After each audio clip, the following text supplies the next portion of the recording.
When COVID-19 began to dominate our lives back in March, they told us that there wouldn't be anybody on the planet who wasn't affected by it in one way or another.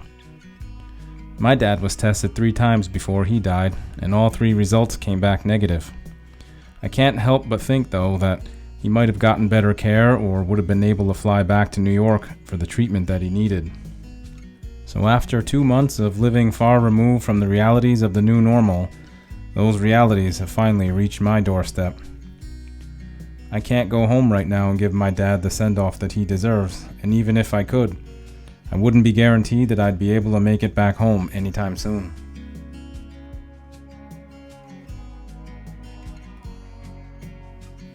My dad came to the United States in 1955 when he was 7 years old.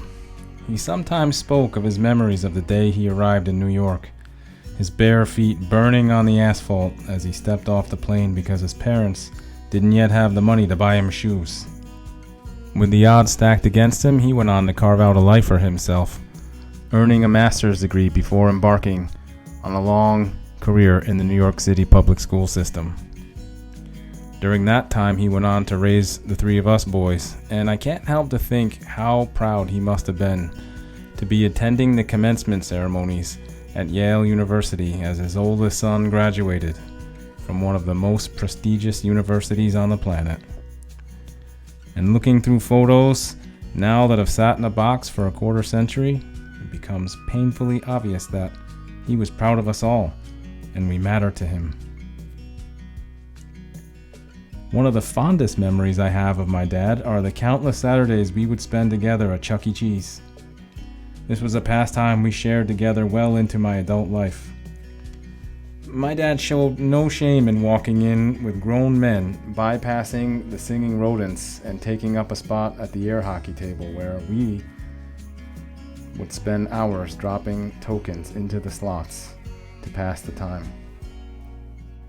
Although distance came between us in more recent years, it was never able to dissolve the bond that we had created together. Whenever I had a chance to see him, I knew I was making him happy. We always had the ability to pick up again, right where we had left off. I'm struggling now with how to carry on without having a chance to say a proper goodbye. My father made it clear to me later in his life that when his number came up, I had to move forward. Remembering those conversations now brings me peace, and I'm thankful for them. As much as the old man hated the cold, he loved our videos about the cold, and he would want me to keep on recording. And so, Dad, until we can all come back home safely and say goodbye, these next few videos are for you.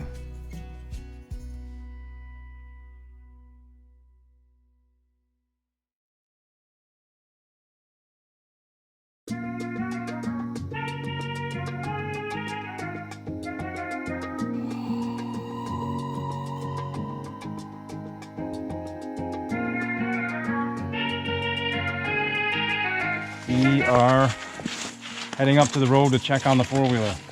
Why is it there? Because we were afraid of getting it stuck on the sea ice yesterday. Yeah, let's see if it's still there. And we have Daniel here. Peace out.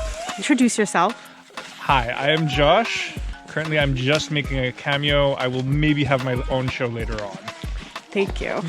This guy, and he's going to be the, I know, he's going to have to get his own music now. That's what I was going to say. Is Josh going to get his own music? Yeah, I would have like a clown music, like... He has to earn it. And it's not going to be able to be approved by you first. I'm sure I'm not going to have any choice as to what the music's going to be. Like, this is the Josh theme. I hope you like it.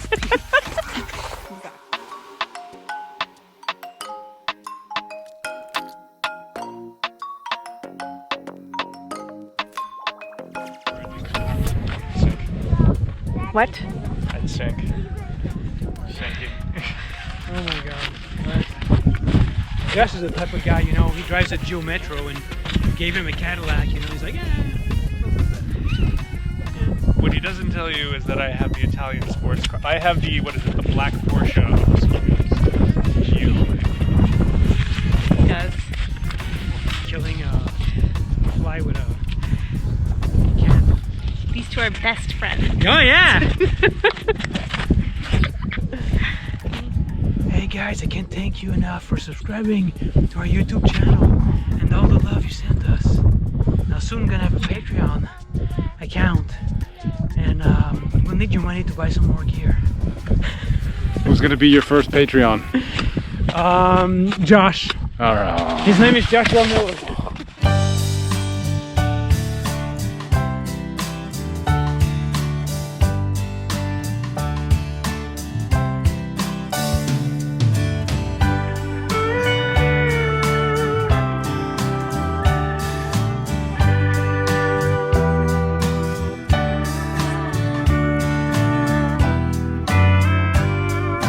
We just took a little ski to come over to check our four-wheeler.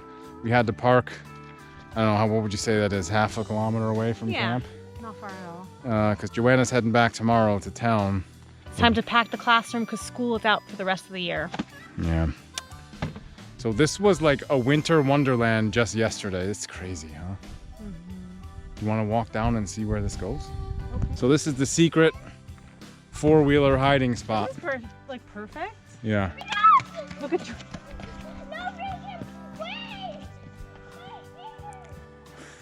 This is very weird. I love it. I didn't know this existed. Oh look, there's a cabin there. Oh, that's why.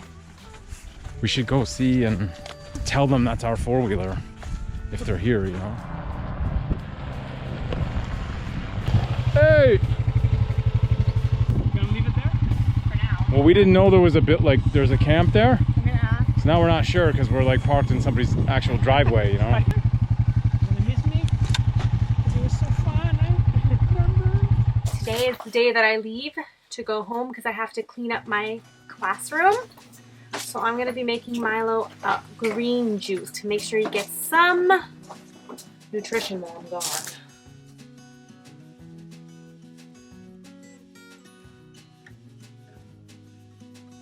There is nothing like a mug full of green stuff at camp.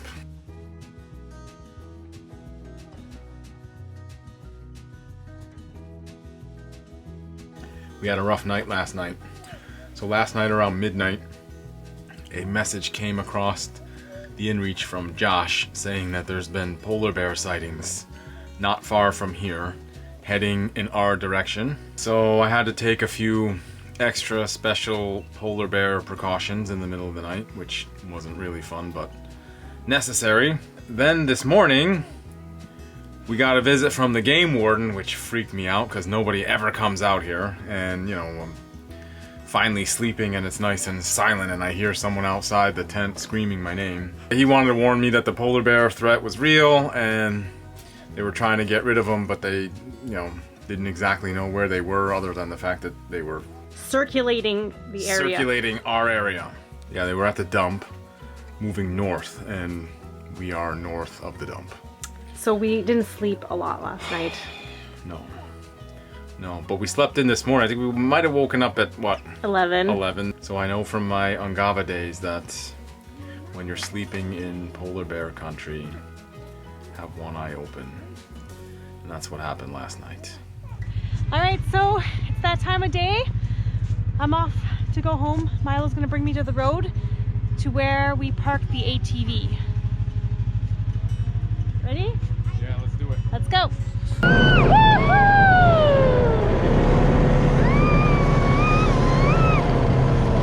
I hope we don't get stuck. Uh-oh, got stuck. We got stuck. Don't worry, we could walk back and call for an SOS. Hop in, okay? Hop in the sled. All of you. Try that.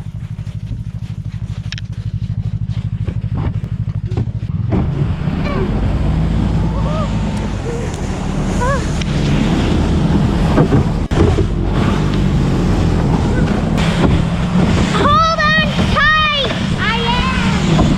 Okay, don't smash the GoPro.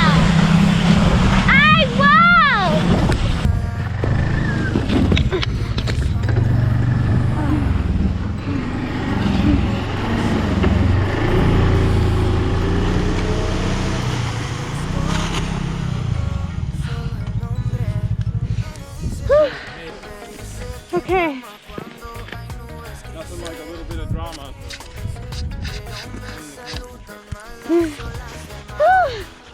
I almost got a heart attack. My heart was pounding so fast. I could hardly even breathe. Yeah. All right, so we made it. That was hard, right, Ray? Yeah. We're sweating, but not as bad as it could have been. You think you're gonna put it in there? Ready? Can I see what's in here? I was ready to walk back.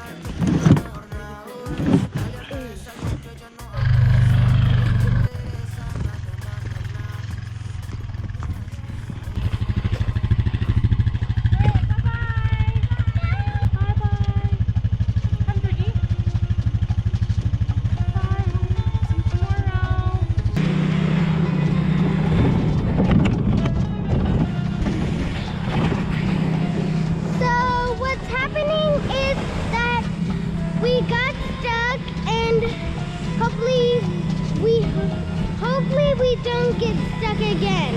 But we won't, because we're close to our camp. We're actually right beside our